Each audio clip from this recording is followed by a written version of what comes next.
So part of the major story of the Black Giant is this is yet another attempt by man to try to tame the oil markets. And you're going to see some of the rules that came up with the growth of the Railroad Commission were very important. The idea of spacing.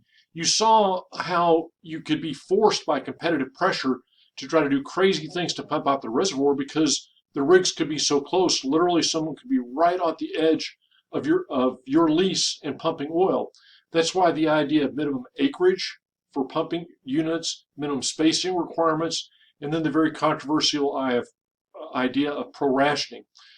So we've seen how Rockefeller tried to tame the market. Now we've seen how the Railroad Commission tries to tame the market, and it had some degree of success. Let's look around the world, though. The first major discovery where international oil companies tried to exploit them is what we now call today Indonesia. In 1885, oil was discovered in Mexico in 1901. Very importantly, in the Middle East, first discovery was in Persia, modern-day Iran, in 1908. Venezuela, 1922, which is a major oil reserve, and we'll talk about that reserve a little bit later in the class. 1938, Saudi Arabia.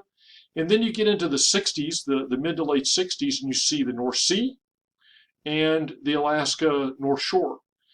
These are the major discoveries of oil, and Dr. Meadow, when he talks to you from the geological perspective, will tell you he doesn't think there's other parts of the world in terms of conventional reservoirs, a topic we'll talk about more later, really exist. So we have discovered the places where oil and conventional reservoirs are found.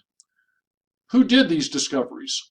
Well, it was a group of companies called the Seven Sisters, and you see them on the chart. Again, many of these names are going to be familiar to you because they are the major oil companies of today. You see a couple of, shall we call them, national oil companies, BP, Anglo-Persian, so that came out of the UK, Royal Dutch Shell, obvious enough. These were the companies that had the technical expertise to go into these countries where oil was being discovered. And it was a deal. They would go to the government and say, we think you've got oil, we want to explore for it, and if we get it, we will share with you the profits. Initially, it started off with like 20% of the revenue going to the country and 80% going to the oil company. Not surprisingly, as time went on, the country started to ask for a bigger cut. Big deal, Venezuela in 1943 got a 50-50 cut, and then Iran in the mid-1950s got 75% of the revenue from the oil.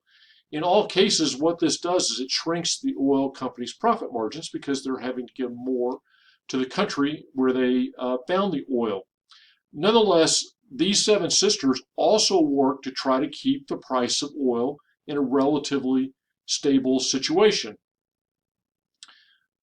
As these countries realize that they have major reserves, they want to wrest that control away from the Seven Sisters.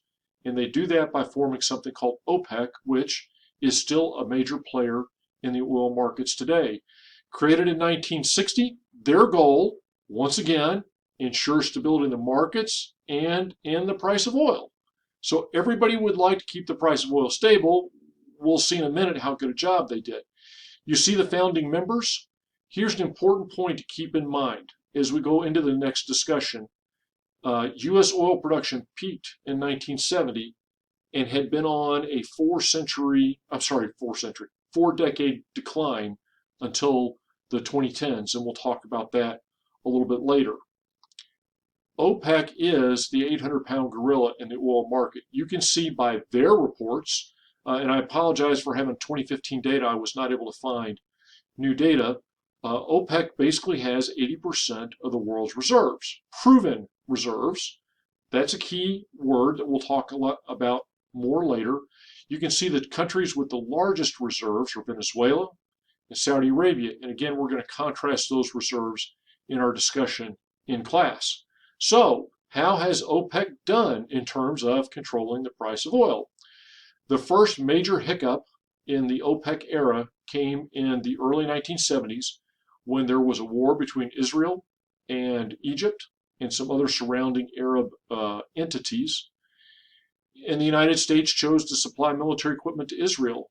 OPEC retaliated by putting an embargo on their oil going to the United States, and that caused the price to skyrocket. Slowly winds down, and then in 1978 and 79, you have the Iranian Revolution, where the Shah of Iran, who was generally friendly to the United States, was deposed, and a more Islamic-oriented government with Ayatollah Khomeini was put in. Plus, you had the start of the 1980 Iran-Iraq War, with Iran and Iraq both being major producers of oil, and that caused the price of oil to skyrocket. Now, as an aside, if you're a Texas oil man, how do you feel about this? You feel pretty good, because you're also getting those high prices. But those high prices couldn't last, because in spite of these events, the Iranian Revolution and the Iran-Iraq War, people compensated and the world production of oil got back to normal, if you will, and so the price begins to trickle downward. The person who was fighting that price trickling downward were Saudi Arabia, and they would try to support the price by not pumping as much oil as they were capable of. And so you see relatively early on in OPEC, Saudi became, if you will, the swing producer. They were the persons that would dial up and dial down their production, trying to maintain the price of oil. Well, in 1986, they got tired of doing this because everybody else kept cheating and they kept pumping more oil as Saudi pumped less oil.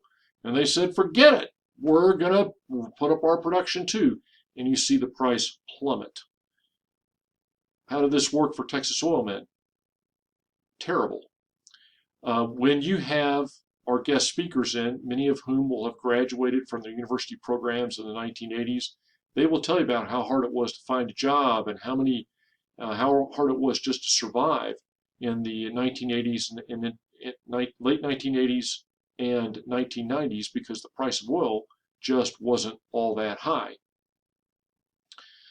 In 1990-91, a little bit of an uptick. This is when Saddam Hussein, the dictator of Iraq, invaded Kuwait, and President George W. Bush, H.W. Bush actually, pushed back and said this will not stand, and we had Desert Shield, Desert Storm. Who picked up the slack, though? Saudi Arabia. They increased production once it became clear that their fields were secure and the global oil markets didn't miss a beat. So these have all been supply kinds of issues. When the supply of oil was interrupted, or was feared to be interrupted, or was positively impacted, prices changed dramatically. What you saw in the late 1990s with a recession downturn in Southeast Asia, sometimes called the Asian flu, was a demand shock to the equation. So these were countries that were increasingly using more oil, their economies really took a nosedive, and there was a fear that there would be a glut on the oil markets, and that caused the price to go even lower. Now, as we get into the 2000s, what we see is the growth of China.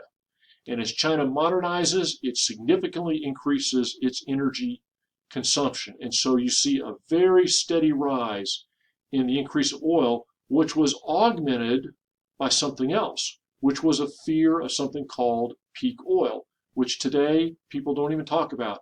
Peak oil was, we've discovered it all, we've used probably more than half of it, and oil is just going to get more expensive into the future.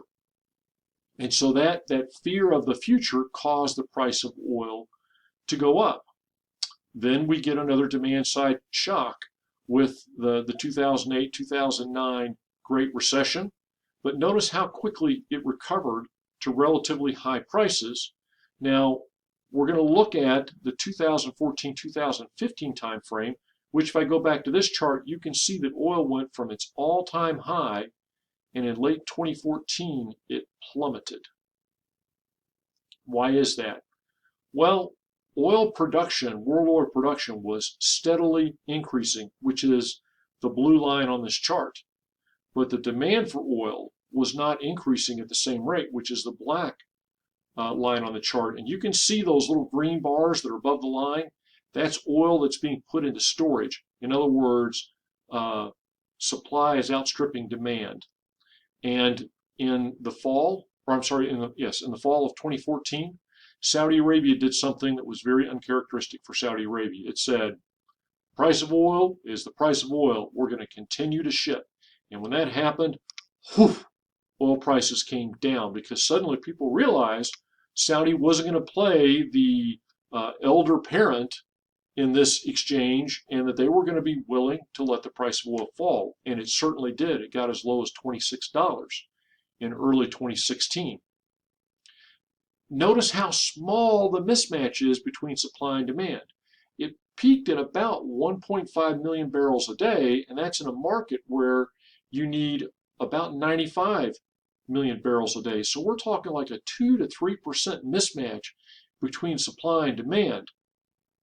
And that's why even though supply and demand are in fact the primary determinants of the price of oil, there is that strong element of speculation about what is the future going to look like. And so when people make guesses about what the future looks like, that will take shifts in supply and demand. The other part of the equation is how much do prices have to change before you'll really change your consumption? And the answer is, we know this empirically, a lot. Oil prices have to go up a lot to get you to change your consumption of oil. Conversely, when oil prices plummet, you do increase your consumption, but only a little. We'll talk about the industry side, and we're going to get a sense of, when we look at more of what's happening today, why it's harder to turn on and turn off the spigots of oil supply than people might think is the case. So this is where we're going to pick up our discussion. In class, I'm going to ask you, what do you think is going to happen to the price of oil? And we are going to augment this not in our next class, but in the following class, taking a very good look at where we are in 2020. And you can make some guesses from there as well. I look forward to our class discussions, so be ready as you come to class to talk about what did we learn from the very first oil well, what did we learn from the black giant, what do we see happening in OPEC, and then we're going to bring it up to date and to see where some of the dynamics in the 2010s that have changed the industry even further. I really look forward to our discussion.